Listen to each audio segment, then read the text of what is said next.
Hello and welcome dear viewers, you're still watching us on ERi-TV, presenting the domestic and international news prepared for reception live from our headquarters in Asmara. I'm here, Mela Gramay, inviting you to join us on our tonight's news broadcast. Let's start with the major headlines. World Breastfeeding Week observed at national level. Seminar on role of youth in development programs.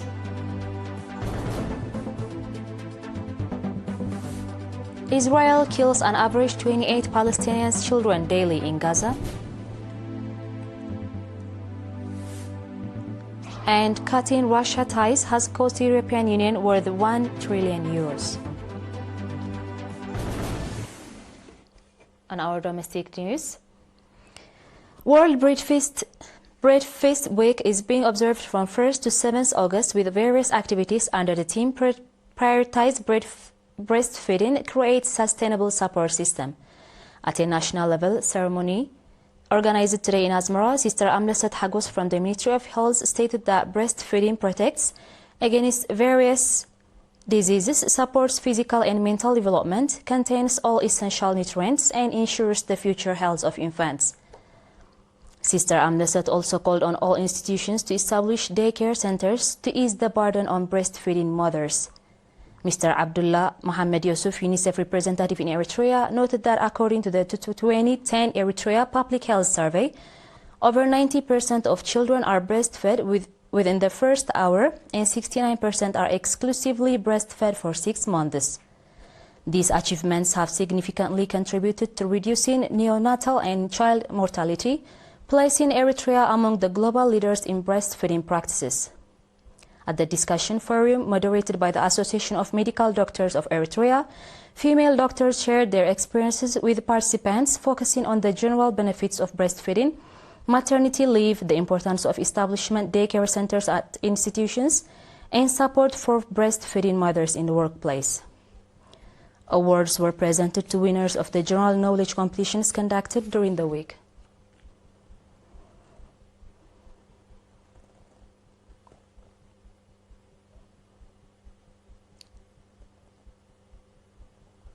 In other news, a seminar focusing on the role of youth in development programs was conducted for members of the Student Summer Work Program in Tessenei subzone on 3rd August.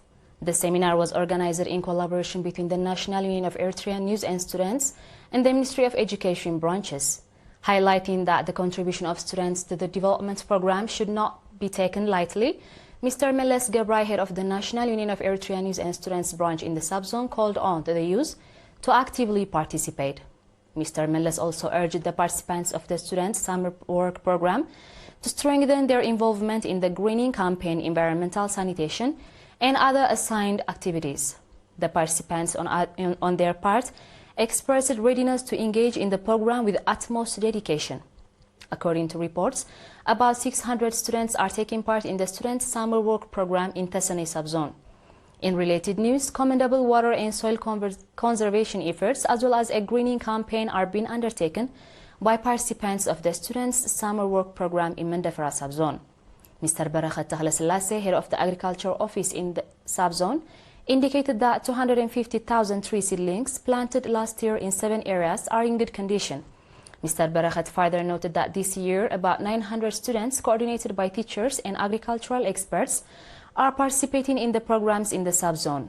He also reported that approximately 27 kilometers of terraces have been constructed and 28,000 tree seedlings planted so far. Ambassador Zamedet Takhle, Commissioner of Culture and Sports, indicated that preparations for the National Festival 2025 have been finalized. The festival is scheduled to take place from 9th to 17th August at the Expo Grounds in Asmara. Noting that displays depicting our cultural diversities and unity have been prepared, Ambassador Zamede said on the festival will feature cultural and musical performances, traditional village representing the cultures and traditions of the various ethnic groups in the country, exhibitions of products by various institutions and regions, children's educational and entertainment programs, book displays, paintings and sculptures exhibitions, as well as seminars, among others. Ambassador Zemede also underlined that the national festival, beyond being an entertainment event, is a reflection of the unity and cultural diversity of the Eritrean people.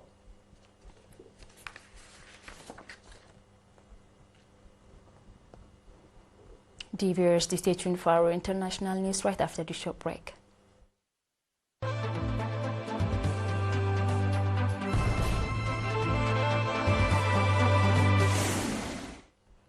Welcome back.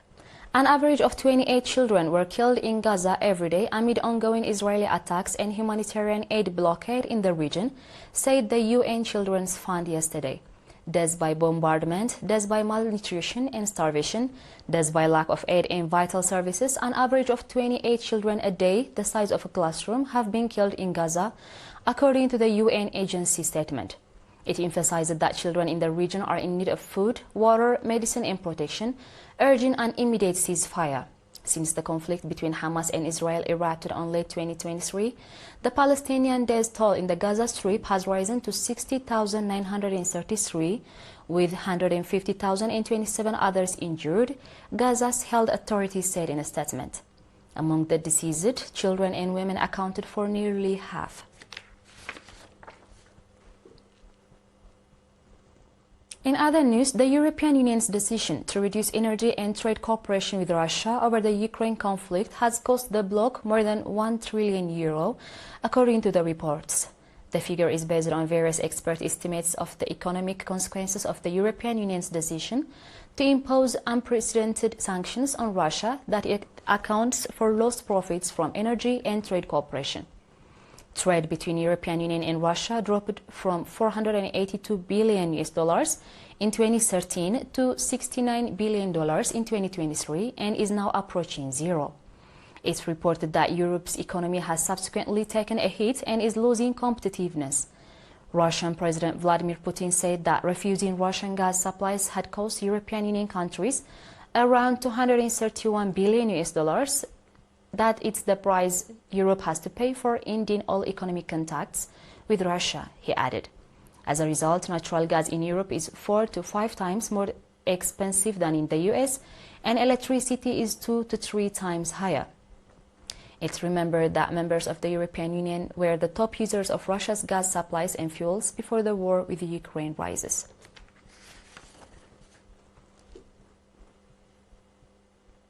An official from the International Atomic Energy Agency is expected to visit Iran within the next 10 days, marking the first such mission since Israel and US airstrikes in the June severely damaged the country's nuclear facilities. A visit by an International Atomic Energy Agency official to Tehran will occur within less than 10 days, Iranian Foreign Minister spokesperson announced yesterday at a press conference in Tehran. The air campaign, which lasted 12 days, targeted Iran's major nuclear infrastructure and reportedly left nearly 1,800 people dead, including high-ranking military officials. A ceasefire has held since shortly after the strikes, but the IAEA inspectors departed the country during the conflict, curbing the agency's ability to access the damage and monitor Iran's enriched uranium stockpile. The International Atomic Energy Agency visit is seen as a critical step toward re-establishing nuclear oversight in Iran and gauging the long-term impact of the June airstrikes on its nuclear program.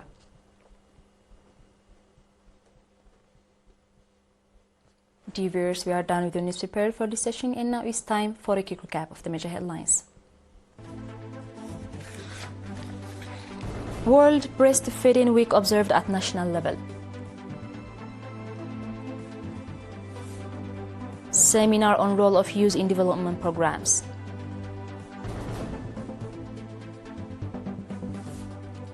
Israel kills an average 28 Palestinian children daily in Gaza. And cutting Russia ties has cost the EU worth €1 trillion. Ladies and gentlemen, that was all for tonight. Thank you for having us and have a blessed one.